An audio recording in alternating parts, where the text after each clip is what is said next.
రాజమండ్రి నగరం నుండి వెళ్లే 16వ నంబర్ జాతీయ రహదారిపై మోరంపూడి జంక్షన్ ఉంది.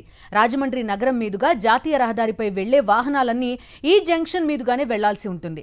రోడ్డు ప్రమాదాలకు కేంద్ర బిందువుగా రాష్ట్రంలోనే అతి ప్రధానమైన బ్లాక్ స్పాట్లలో ఒకటిగా దీన్ని అధికారులు గుర్తించారు. ఈ ప్రాంతంలో ఫ్లైఓవర్ నిర్మిస్తామని గతంలో టీడీపీ ప్రభుత్వం ఎన్నిసార్లు హామీ ఇచ్చినా నిర్మించలేకపోయింది. కేవలం 5 ఏళ్ల వైఎస్ఆర్సీపీ హయాంలో ఈ వంతెన రూపుదిద్దుకోవడమే కాకుండా రాకపోకలకు కూడా సిద్ధమైంది. ఇది చూడలేని అధికార టీడీపీ ఈ మధ్యనే ఫ్లైఓవర్ శిలాఫలకం పగలగొట్టి రాజకీయం చేయాలని చూసి భంగపడింది. అధికారంలోకి రాగానే తెలుగుదేశం పార్టీ నేతలు చేసిన వికృత చేష్టల్లో ఇది ఒకటి. 2 తెలుగు రాష్ట్రాల్లో చర్చనీయాంశమైన దృశ్యాలివి. రాజమండ్రి టీడీపీ నేతలు కార్యకర్తలు చేసిన ఈ దుందుడుకు చర్యను ఆ తర్వాత ఆ పార్టీ వారే అసహించుకున్నారనే విశ్లేషణలు వెలువడ్డాయి.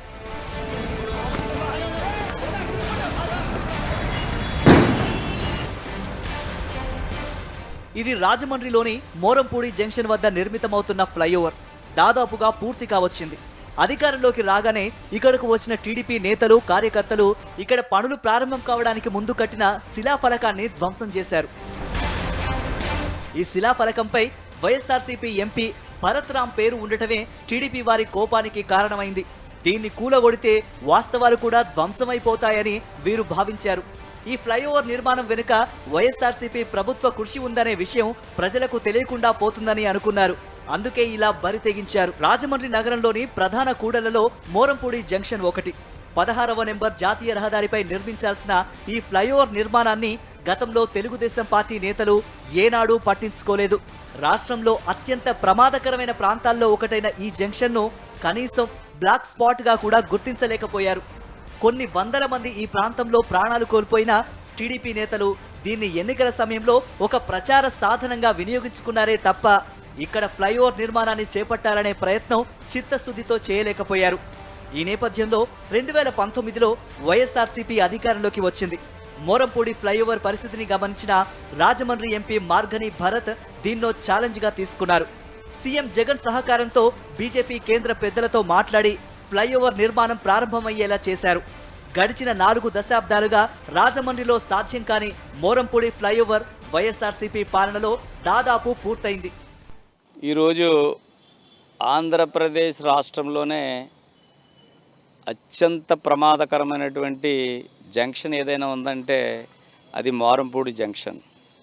అక్కడ ఫ్లైఓవర్ బ్రిడ్జి లేకపోవడం వలన దాదాపు వందలాది మంది ప్రజల యొక్క ప్రాణాలు గాలిలో కలిసిపోయినటువంటి పరిస్థితి ఉంది. అటువంటి జంక్షన్లో మరి 2014లో ఆ రోజు తెలుగుదేశం పార్టీ ఉన్నప్పుడు మరి శిలాఫలకం వేశారు. అదేవిధంగా శాంక్షన్ లెటర్ తెచ్చానని చెప్పారు. కానీ 2014 నుంచి 2019 వరకు కూడా ఒక్క సిమెంట్ బస్తా కానీ లేదా తట్టడం మట్టి కానీ వేయకుండా ఫ్లైఓవర్ బ్రిడ్జిని అలాగ గాలి కుదిలేశారు తప్ప దానిని పూర్తి చేయనటువంటి పరిస్థితి ఆ రోజు మనం అందరం చూసాం. అప్పటికే దాదాపు 2014 నుంచి 2019లో ట్రాఫిక్ విపరీతంగా మోరంపూడి జంక్షన్లో పెరిగిపోవడం వల్ల మరి విపరీతంగా ప్రమాదాలు జరిగి అనేక మంది ప్రాణాలు కోల్పోయినటువంటి పరిస్థితి ఆ రోజు ఉంది. జాతీయ రహదారి కావడంతో మోరంపూడి ఫ్లైఓవర్ నిర్మాణానికి కేంద్రం నిధులు మంజూరు చేయాల్సి ఉంది. ఈ దశలో ఫ్లైఓవర్ నిర్మాణం ఏళ్ల తరబడి ఒక కలగానే మిగిలిపోయిందన్న వాస్తవాన్ని గుర్తించిన రాజమండ్రి ఎంపీ భరత్ సీఎం జగన్ సహకారంతో ఈ ప్రాజెక్టుపై దృష్టి సారించారు. కేంద్ర రహదారుల శాఖ మంత్రి నితిన్ గడ్కరీని ఒప్పించి ఈ ప్రాజెక్టును ఆమోదింపజేశారు.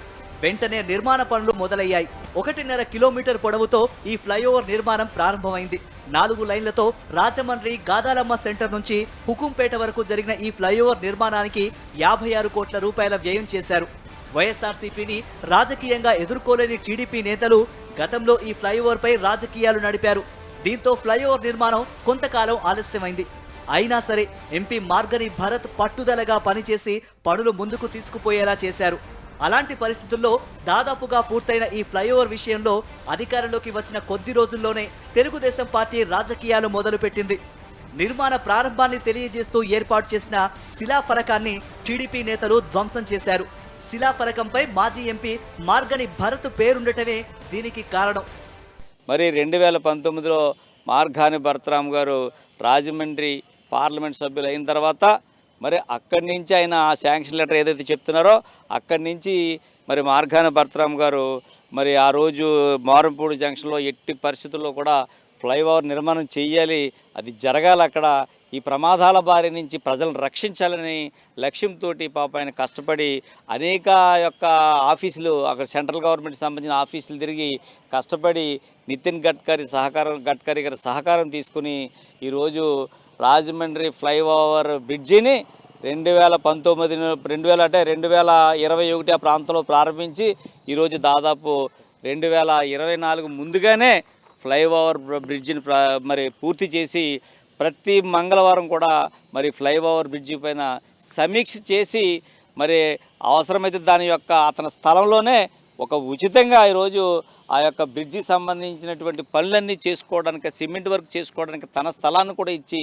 అత్యంత వేగంగా రాజమండ్రి యొక్క ఫ్లైఓవర్ని ఈరోజు పూర్తి చేసినటువంటి ఘనత అది మార్గాని భరతరామ్ గారికి దక్కుతుంది.